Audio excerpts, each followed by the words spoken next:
Middle East crisis is no longer just about Iran and Israel. Now the United States, Gulf security, oil markets, and the Strait of Hormuz are all directly connected to what could become one of the biggest geopolitical turning points of 2026. And to truly understand what's happening right now, we need to go back step by step. May 18th, 2026. Back channel negotiations reportedly began between American and Iranian intermediaries through regional mediators, including Oman and Qatar. The focus was simple but extremely sensitive: preventing a direct regional war and securing international shipping routes in the Gulf. At that time, Iran linked group and Israeli military operations were already escalating tensions across the region. May 20th, international monitoring agencies and shipping observers started reporting increased military movement near the Strait of Hormuz. Insurance costs for commercial vessels moving through Gulf waters also began rising due to fear of possible disruption, and global oil trader immediately reacted.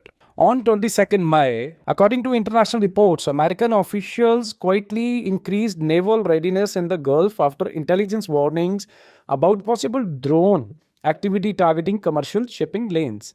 At that same time, Iranian officials publicly warned outside powers against what Tehran called proactive military pressure near waters. 23rd May, Reuters reported that discussions between US and Iranian channels had shown limited progress regarding reducing tensions and protecting maritime routes. This was the first moment global markets believed diplomacy might still prevent a wider conflict. Oil prices temporarily stabilized after those reports.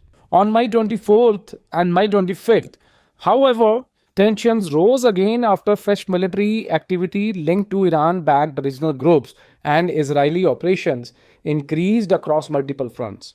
International analysts warned that the risk of miscalculation was growing rapidly, and behind the scenes, Gulf countries intensified diplomatic coordination to avoid instability spreading across the region. May 26. Reports began circulating that US President Donald Trump believed a broader framework linked to Iran and Hamas negotiations was close.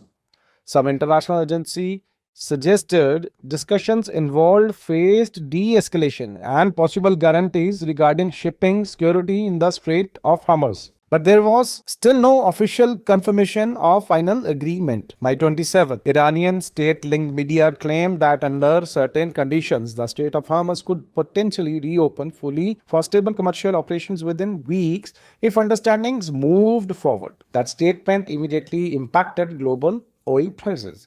Markets interpreted it as possible sign that diplomacy is still alive. And now, May 28th, the situation remains extremely fragile.